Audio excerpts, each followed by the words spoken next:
بسم اللہ الرحمن الرحیم۔ بسم اللہ الرحمن الرحیم۔ السلام علیکم عزیز طلبہ کرام، امید آپ حضرات خیریت سے ہوں گے۔ آج ہمارا صحیح مسلم کا سبق نمبر 209 ہے، جس کا عنوان ہے باب خروج الخطایا مع ماء الوضوء۔ آگے بڑھنے سے پہلے خلاصہ جات کو ایک نظر دیکھ لیں۔ گزشتہ سبق میں ہم نے اس عنوان کے تحت ان نکات پر بات کی تھی، اور آج کے سبق میں ہم اس عنوان کے تحت ان مذکورہ نکات پر بات کریں گے۔ تو بڑھتے ہیں سبق کی طرف۔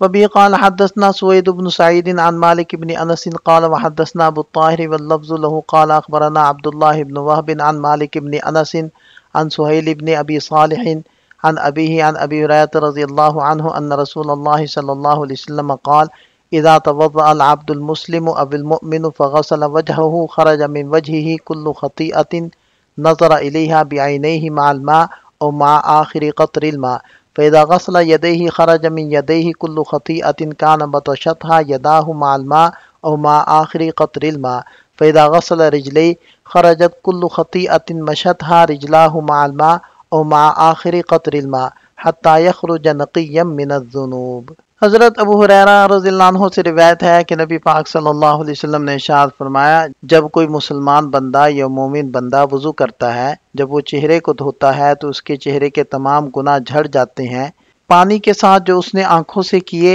یا پھر پانی کے آخری قطرے کے ساتھ جھڑ جاتے ہیں۔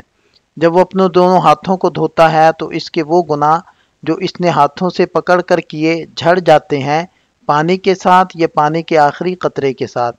جب وہ اپنے دونوں پاؤں کو دھوتا ہے تو پاؤں جن گناہوں کی طرف چل کر گئے تو وہ تمام گناہ پانی کے ساتھ یا پانی کے آخری قطرے کے ساتھ نکل جاتے ہیں، یہاں تک کہ وہ گناہوں سے مکمل طور پر صاف ہو جاتا ہے۔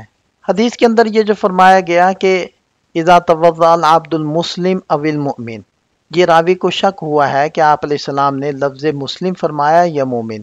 اسی طرح مع الماء اور مع آخری قطر الماء کے الفاظ میں بھی راوی کو تردد ہوا ہے۔ اب حدیث کے مفہوم کو دیکھ لیتے ہیں کہ آنکھوں، ہاتھوں، پاؤں وغیرہ سے جو صغیرہ گناہ سرزد ہوتے ہیں، وضو کے دوران ان اعضاء کے دھونے سے وہ معاف ہو جاتے ہیں۔ کبائر گناہوں کے لیے توبہ ضروری ہے، لیکن اگر توبہ نہ بھی کی جائے تو وضو کی برکت سے ان کبائر کی شدت کمزور پڑ جاتی ہے۔ اب یہاں سوال پیدا ہوتا ہے کہ جب وضو سے صغائر دھل گئے تو 2 رکعت تحیت الوضو سے پھر کیا دھلتا ہے؟ جواب یہ ہے کہ صغائر تو انسان سے ہر لمحہ سرزد ہوتے رہتے ہیں اور نیک اعمال کے ذریعے مسلسل معاف ہوتے رہتے ہیں۔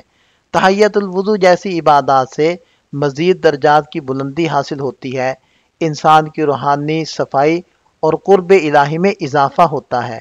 حدیث میں گناہوں کے خارج ہونے کی نسبت میں کسی شک کی گنجائش نہیں۔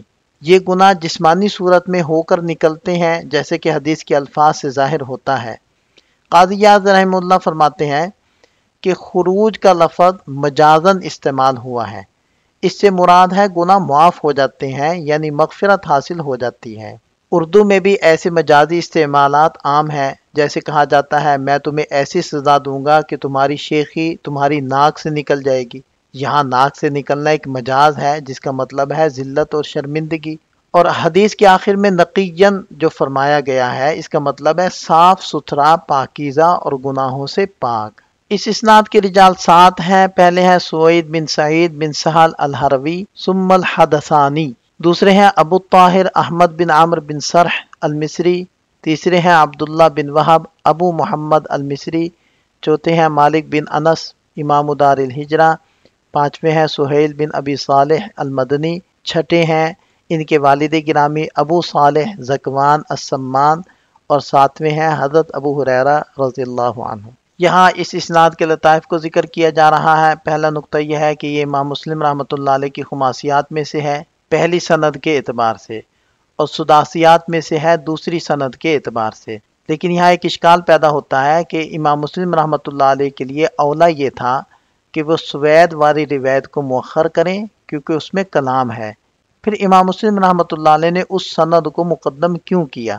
تو شارح اس کا جواب دیتے ہیں کہ اس لیے مقدم کیا کہ یہ سند عالی ہے، کیونکہ سوید مالک سے براہ راست روایت کر رہے ہیں، بخلاف ابو طاہر کے، کیونکہ وہ واسطے کے ذریعے سے روایت کرتے ہیں۔ اسی طرح یہ اسناد مدنی راویوں کے تسلسل پر مشتمل ہے، سوائے امام مسلم رحمۃ اللہ علیہ کے دو اساتذہ کرام کے۔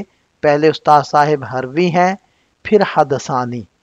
یہ حدثانی لفظ کی تھوڑی وضاحت کی گئی ہے کہ دال اور سا دونوں کا فتح ہے، اور یہ حدیثہ ایک مشہور شہر تھا فرات کے کنارے پر، اس کی طرف منسوب ہے۔ اور دوسرے استاد صاحب مصری ہیں جیسے کہ ابن وہب، اسی طرح اس میں ابن اپنے والد سے روایت کر رہے ہیں۔ یہاں اس حدیث کے فوائد کو ذکر کیا جا رہا ہے۔ اس حدیث سے معلوم ہوتا ہے کہ وضو کے دوران گناہ پانی کے ساتھ جسم سے نکلتے ہیں، اور یہ فائدہ بھی حاصل ہوتا ہے کہ حدیث کے الفاظ کی ادائیگی میں راویوں کی انتہائی احتیاط ظاہر ہوتی ہے۔ اگر انہیں کسی لفظ میں شک ہوتا تو وہ دونوں ممکنہ صورتیں ذکر کرتے تاکہ اصل مفہوم محفوظ رہے۔ یہ ان کے تقوی اور دیانت کی دلیل ہے، اور اس کا مقصد یہ تھا کہ یہ راوی نبی پاک صلی اللہ علیہ وسلم کی دعا کے مستحق بنے کہ آپ علیہ السلام نے ارشاد فرمایا، اللہ اس شخص کو کامیاب کرے اور سرسبز و شاداب رکھے، خوش و خرم رکھے، جس نے ہم سے کوئی بات سنی پھر اسے ویسے ہی پہنچایا جیسے سنا تھا۔ ایک اور روایت میں ہے کہ اللہ اس شخص کو خوش رکھے جس نے میری بات سنی، اسے یاد رکھا اور دوسروں تک پہنچایا۔ امام ترمذی رحمہ اللہ نے اس حدیث کو حسن قرار دیا ہے۔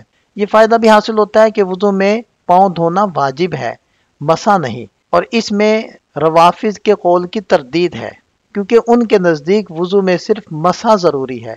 حدیث اس قول کو باطل قرار دے رہی ہے، اور حدیث سے یہ بھی معلوم ہوتا ہے کہ ہر عضو الگ طور پر پاک ہوتا ہے، کیونکہ گناہوں کا نکلنا اسی وقت ممکن ہے جب وہ عضو خود پاک ہو جائے۔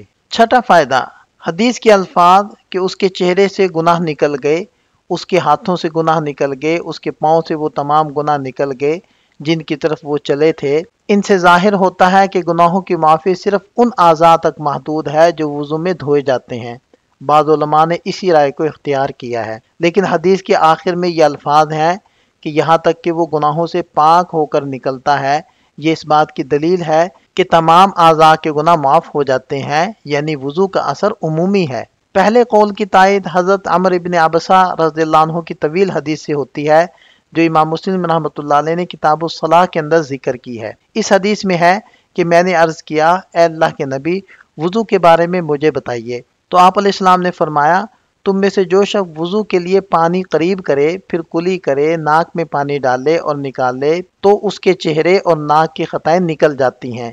پھر جب وہ اللہ کے حکم کے مطابق چہرہ دھوتا ہے تو اس کے چہرے کی خطائیں داڑھی کے کناروں سے پانی کے ساتھ نکل جاتی ہیں۔ پھر جب وہ کہنیوں تک ہاتھ دھوتا ہے تو اس کے ہاتھوں کی خطائیں انگلیوں سے پانی کے ساتھ نکل جاتی ہیں۔ پھر جب وہ سر کا مسح کرتا ہے تو اس کے سر کی خطائیں بالوں کے کناروں سے پانی کے ساتھ نکل جاتی ہیں۔ پھر جب وہ ٹخنوں تک پاؤں دھوتا ہے تو اس کے پاؤں کی خطائیں انگلیوں سے پانی کے ساتھ نکل جاتی ہیں۔ پھر اگر وہ کھڑا ہو کر نماز پڑھے، اللہ کی حمد و ثنا کرے اور دل کو اللہ کے لیے خالص کر دے تو وہ اپنے گناہوں سے اس طرح پاک ہو جاتا ہے جیسے اس دن تھا جب اس کی ماں نے اسے جنم دیا تھا۔ اس حدیث کو روایت کرنے میں امام مسلم رحمۃ اللہ علیہ متفرد ہیں، اور دیگر ائمہ حدیث نے بھی اپنی اپنی کتابوں کے اندر اس حدیث کو ذکر کیا ہے، جس کی تفصیل یہاں موجود ہے۔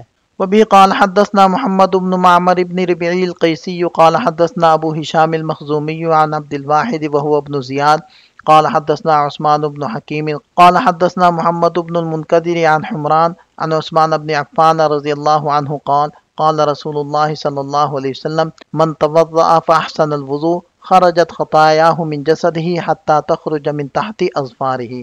حضرت عثمان غنی رضی اللہ عنہ روایت کرتے ہیں کہ نبی پاک صلی اللہ علیہ وسلم نے ارشاد فرمایا، جس نے وضو کیا پھر اچھی طرح وضو کیا تو اس کی خطائیں اس کے جسم سے نکل جاتی ہیں، یہاں تک کہ اس کے ناخنوں کے نیچے سے بھی نکل جاتی ہیں۔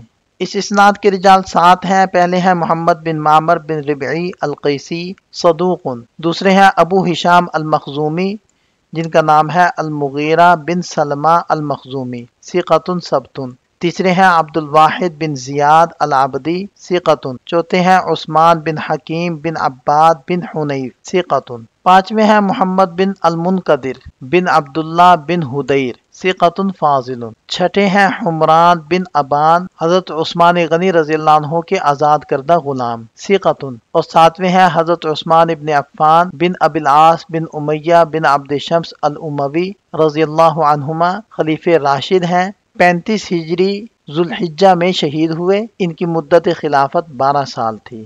اس حدیث کو روایت کرنے میں امام مسلم رحمۃ اللہ علیہ متفرد ہیں، اور دیگر ائمہ حدیث بھی اپنی اپنی کتابوں کے اندر اس حدیث کو روایت کرتے ہیں، جس کی تفصیل یہاں موجود ہے۔ یہ ان احادیث سے حاصل ہونے والے فوائد کا خلاصہ ہے۔ یہاں ہمارا سبق مکمل ہو جاتا ہے۔ ایک نظر خلاصے کو دیکھ لیں۔ یہ سبق سے متعلق چند سوالات ہیں، ان کے جواب تحریر کریں۔ ملتے ہیں نئے سبق کے ساتھ۔ اللہ تعالیٰ ہم سب کا حامی و ناصر ہو۔ دعاؤں میں یاد رکھیے گا۔ السلام علیکم۔